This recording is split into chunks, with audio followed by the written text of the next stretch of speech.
저희 집안이 창강교회 44년 차 집안인데 거기서 하나님 말씀 배우고 선지학교에서 공부하고 또 최초로 창강교회 강대상 뒤에 플래카드 걸어서 선교사 파송 예배 드려주셨습니다. 창강교회 단에 가서 서야 하는데 사연이 이렇게 됐네요.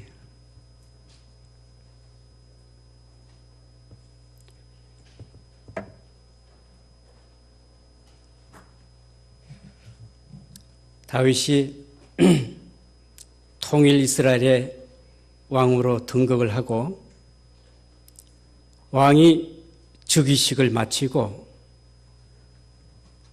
그 다음에 하는 행사가 하나님의 법궤를 메어다가 다윗의 장막에 두는 그런 장면입니다. 왜 다윗은 자기 왕위식이 끝나자마자 자기 참모진들, 국가기관, 위정자들 3만 명을 모으고 이 여호와의 법궤를 메워와야 하는가? 여호와의 법궤가 있어야 이스라엘 나라의 정통성이 수립이 됩니다. 여호와의 법궤가 나라 위에 있을 때에 모든 백성들을 바로 인도할 수 있고 그 백성들이 여호와의 법궤의 영향을 받아서 복된 길을 살아갈 수 있습니다. 여호와의 법궤를 통해서 사람이 보람된 길을 살아갈 수 있고 여호와의 법궤를 통해서 사람이 비로소 복된 삶을 살 수 있고 그렇기 때문에 다윗은 통일 이스라엘의 왕이 즉위식이 끝나자마자 3만 명을 모으고 여호와의 궤를 2절에 보면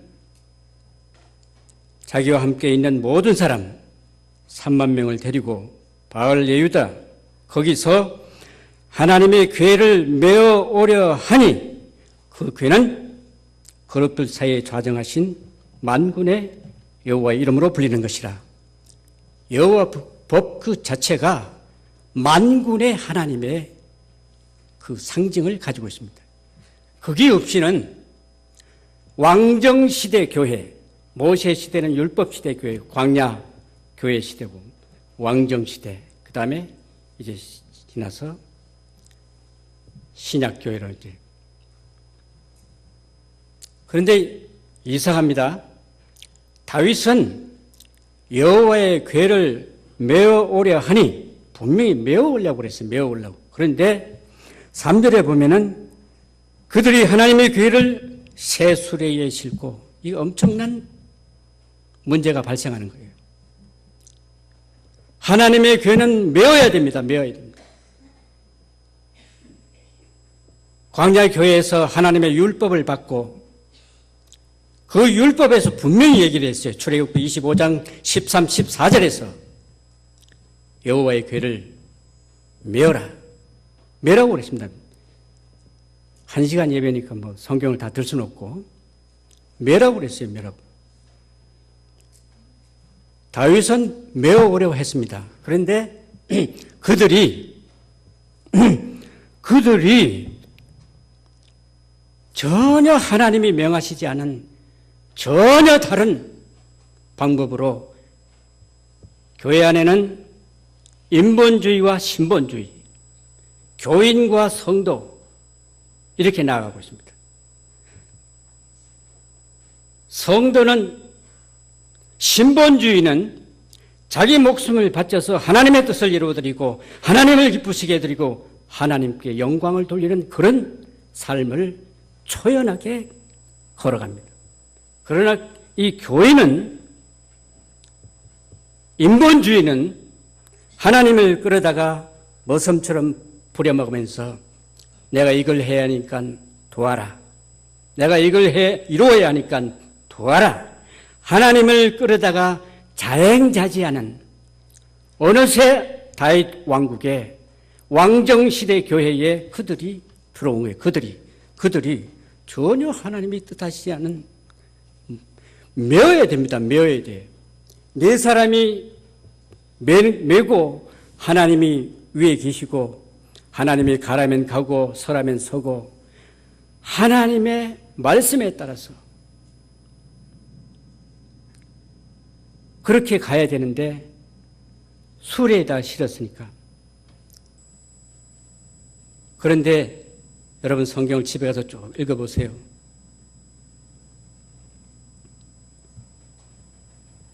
죽습니다. 어디서 죽어요?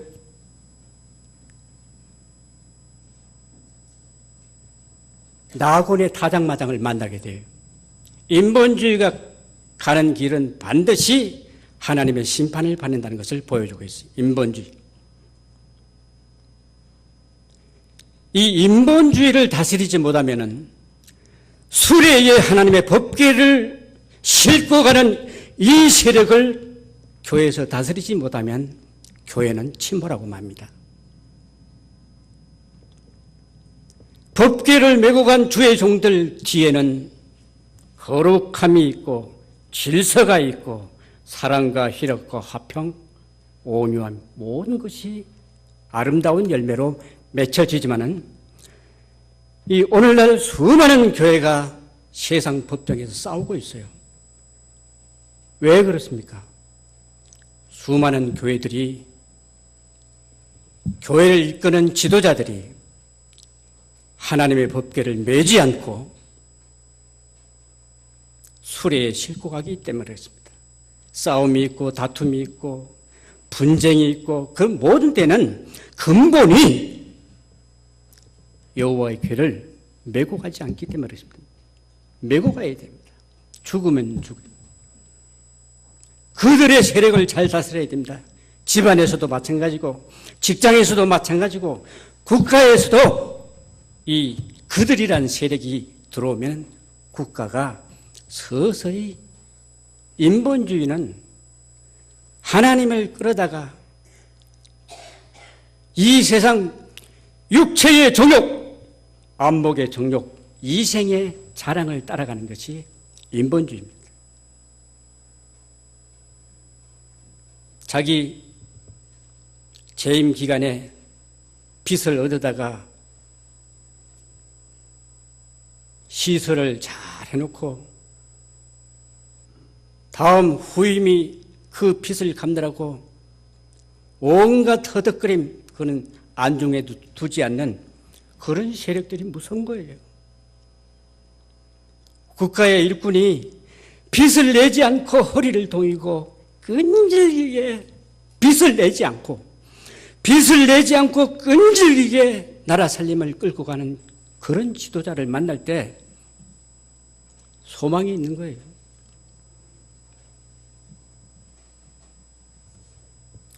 하나님이 왜 우사를 쳐주겠어요? 잘 보세요. 나답과 아비후가 율법을 받은, 광야교회가 율법을 받고 광야교회가 막 스타트하는데 이게 일이 벌어진 거예요. 나답과 아비후가 하나님이 명하시지 않은 다른 불을 지피니까 하나님이 그 자리에서 쳐 죽입니다. 이 왕정시대 교회 지금 우사가 거기에 걸렸어요. 하나님 시범 케이스에 걸리면 한도는 팍 때려 죽이고 다른 사람들에게 이 교훈을 주는 것이 하나님의 방법이에요. 그 다음에 신약시대에 마찬가지예요.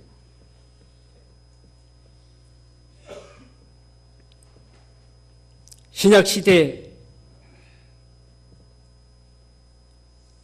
밭을 팔고 나니까 분명히 사람들 앞에서는, 사도들 앞에서는 이 땅을 팔아서 하나님의 교회에 드리겠습니다. 예루살렘의 핍박이 워낙 심하고 모든 사는 성도들은 흩어지고 또 예수 믿으면 그 자리에는 일자리를 안 주니까 예루살렘 교회가 늘 허덕거리는 거예요. 이 성도들을 먹여 살릴 예수 이름으로 살겠다고 그러는데 목숨은 살려야 되니까 재정이 항상 부족한 거예요.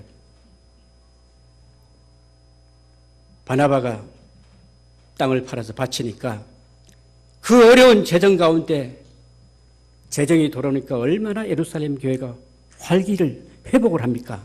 그러니까 사람들이 사도들도 그냥 바나바 그렇게 칭찬을 하니까 아나니아 삽비라도 여보 저 땅 팔아 바치니까 저렇게 인기도 있고 사람들한테 높임을 받고 야 이거 우리도 합시다. 사람들한테 사도들한테 이렇게 알리고 땅을 팔았는데 밭을 팔았는데 팔고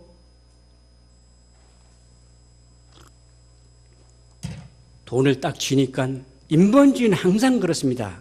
하나님 앞에 서원을 했으면 신본주의는 죽어도 갑니다. 서머나교회 폴리갑 감독이 86년 동안 주님이 나를 사랑하시고 인도하시고 그렇게 하셨는데 내가 어떻게 한 번 예수님을 부인하고 이 모진 고문에서 해방되겠는가? 아니다. 나는 불에 타 죽어도 좋으니까 주님의 이름은 부인하지 않겠다. 적은 능력을 가지고도 주님의 이름을 부인하지 않고 하나님의 계명을 지켜나가는 것이 신본주의입니다. 그런데 인본주의는 아무리 약속을 했어도 아무리 교회 앞에 서약을 했어도 수틀리면 자기주의니까 바꿔버리는 거예요. 그러니까 아나니아 삽비라야 네가 왜 성령을 속이고 이러느냐. 주님의 이름으로 명하노니 사라질지어다. 왜? 초대교회가 막 일어나는데 그거 안 죽이면 하나님의 교회 질서 안 섭니다. 사정없이 죽여버리잖아요. 우사가 죽고 난 다음에 다윗이 분을 냈습니다. 분을 냈어요. 나는 당연히 여호와의 법궤를 메고 나팔을 불며 악길에서 3만 명 모든 국민들이 백성들이 보는 데서 즐거이 나아가는 줄 알았는데 이 사고가 터졌. 다윗이 분을 냈어요. 오베데돔 집에다가 일단 모셔놔라. 그때부터 다시 법궤를 메기 시작합니다. 법궤를 메고 오베데돔 집에 3개월을 두었는데 하나님이 어마어마한 축복을 하신 거예요. 법궤를 메어야 됩니다. 법궤를 메어야 돼요. 안 메니까 교회가 소송이 걸리고 다툼이 생기고 우리 선조들이 가장 법궤를 잘 메었을 때가 어느 때냐? 신사참배 6.25 피비린내 나는 전쟁 가운데서도 법궤를 메었습니다. 60년대 그 폐허 가운데서도 법궤를 메고 허기진 패를 움켜쥐고 법궤를 메었습니다. 70년대까지 좋았습니다. 80년대까지 좋았습니다. 90년대 들어오면서 배가 불리기 시작하면서 냉장고에 먹을 것이 가득 차고 목사들이 학위를 향해서 법궤를 메는 것보다는 학위를 향해서 이생의 자랑을 위해서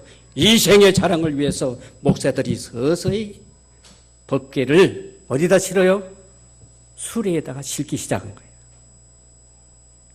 이해가 됩니까? 예? 목사들이 법궤를 수레에다 싣고 무슨 놈의 이생의 자랑. 그러면 박사학위 없으면 어떻습니까? 박사학위 없고 초등학교밖에 안 나와도 하나님 말씀 붙들고 하나님의 교회를 신실하게 섬길 때 하나님은 이 나라를 축복했습니다. 학위가 무슨 의미가 있는 거예요? 학위가. 미국이 우리 대한 청교도들이 하나님의 법궤를 메고 미국으로 갔습니다.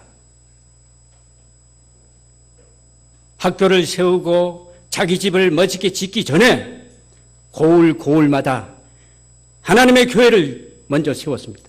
그리고 예배를 드렸습니다. 법궤는 뭡니까? 법궤는 법궤 안에 뭐가 있어요? 아론의 쌍난 지팡이. 마른 지팡이에서 어떻게 해서 파란 생명의 싹이 돋습니까? 하나님의 능력. 청교도들이 미국으로 갔을 때 그 허허벌판에 존명하신 하나님이 홍해를 갈라서 택한 백성들을 인도하시는 하나님이 바위를 갈라서 생수를 공급하시는 하나님이 예수 이름으로 명하노니 일어나라! 나사렛 예수.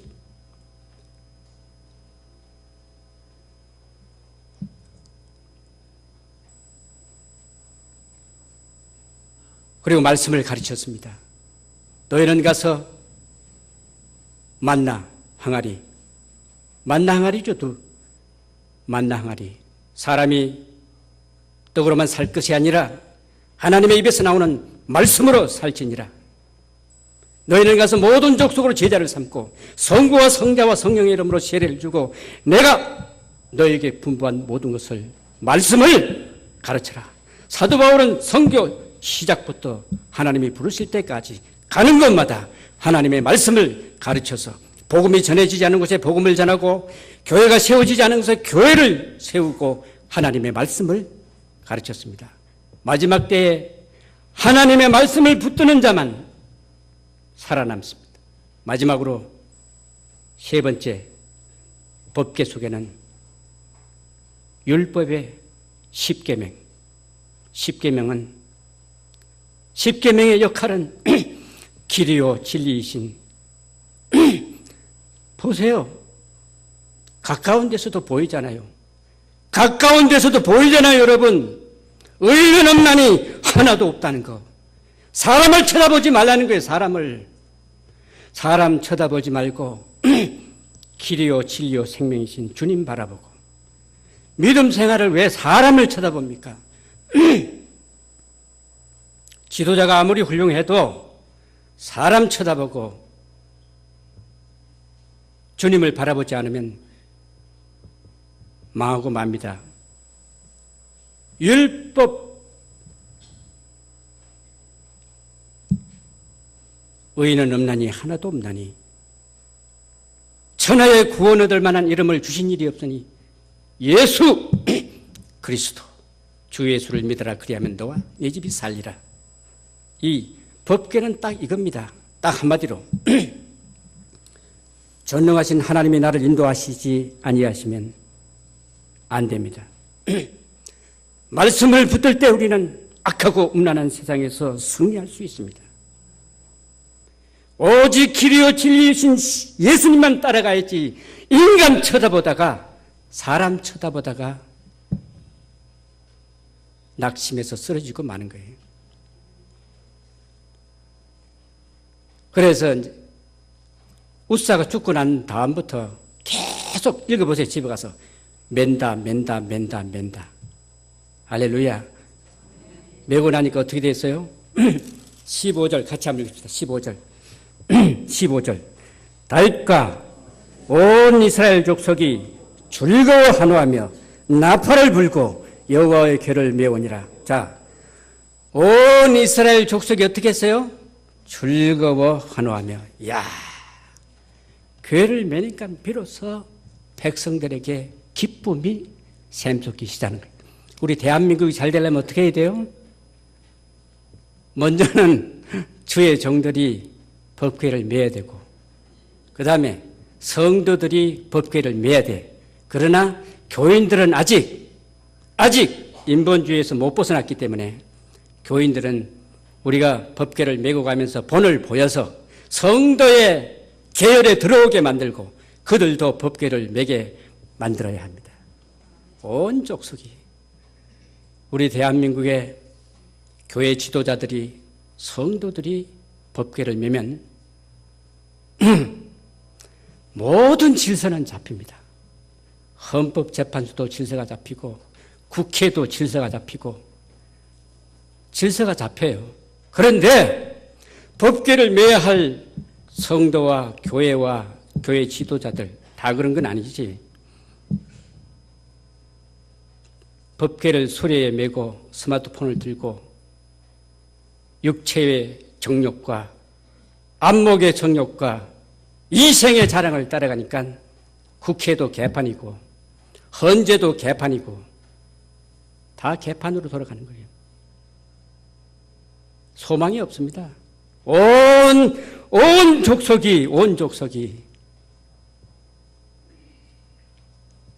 족속이 즐거워하는 법궤를 메고 가니까 이런 역사가 일어나는 거예요. 다윗이 6걸음을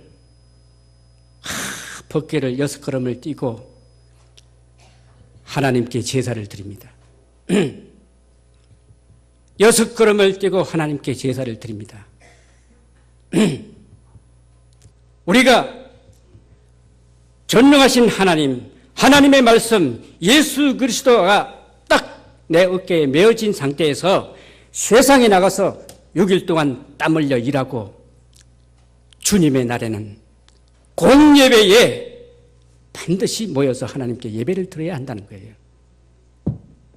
휴일이 길어지니까 다 짐 싸가지고 여행을 떠나는 거예요. 주일학교에 어떻게 되든지 말든지 중등부에 어떻게 되든지 말든지 가서 여행지에 가서 다 풀어놓고 사도 바울이 주님이 부르시는 그날까지 그 고통을 당하면서도 무슨 안식을 취하거나 휴식을 취하거나 그러지 않았습니다. 이게 우리가 왜 피곤하고 왜 그러냐 하면은 성령의 역사가 없으면 그래요. 자기 자식이 명문대학을 들어가면 어머니가 그 힘든 새벽에 나가서 생선을 떼다 팔아도 그 기분이 살아있습니다. 우리 선조들이 그랬어요. 법궤를 맨 사람의 자세하고 법궤를 수레에 실은 사람의 자세는 엄청 다릅니다. 그렇기 때문에 우리가 어쩔 수 없이 어디 이사를 가더라도 저분이 하나님의 법궤를 메는 지도자인가, 수레에다 싣고 자기 볼장을 보는 지도자인가 분별을 해요.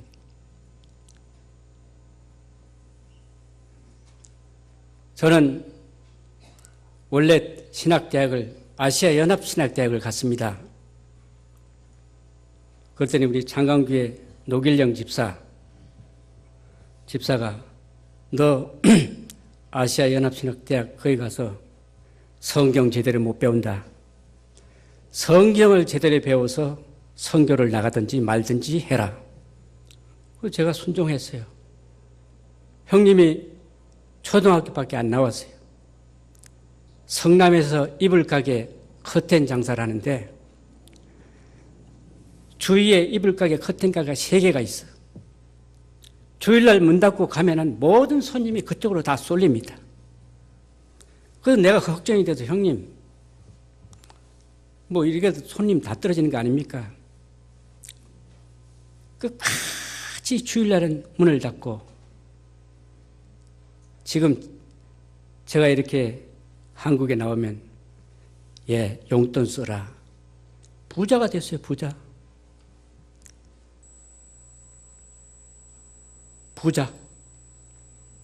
다른 커튼 가게는 어떤지 모르겠지만 부자가 됐어요, 부자.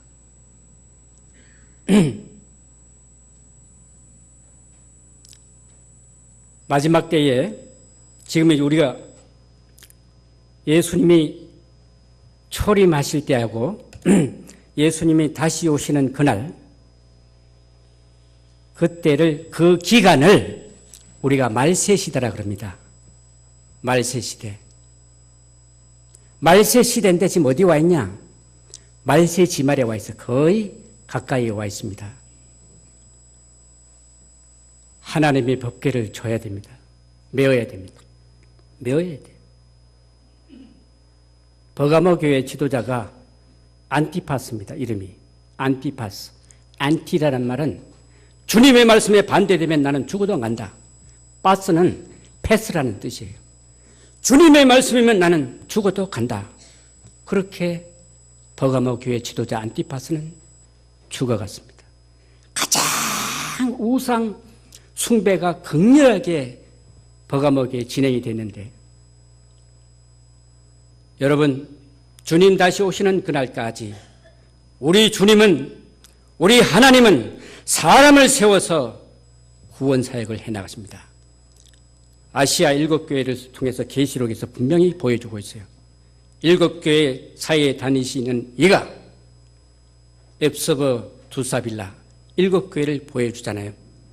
흠이 있고 여러 가지 부족한 죄성이 있는 그런 교회도 다 보여줍니다. 주님 다시 오시는 그날까지 주님은 누가 뭐라 그래도 사람을 세워서 구원 사역을 하시고 교회를 통해서 구원 사역을 하십니다. 가락 동부교회가 이 말세지 말에 하나님께서 귀하게 쓰시는 하나님의 법궤를 메고 가서 하나님이 뜻하시는 사역을 완수하시고 우리가 주님 앞에서 만나는 그날 서로 자랑할 수 있는 우리가 다 되기를 주님의 이름으로 축복합니다.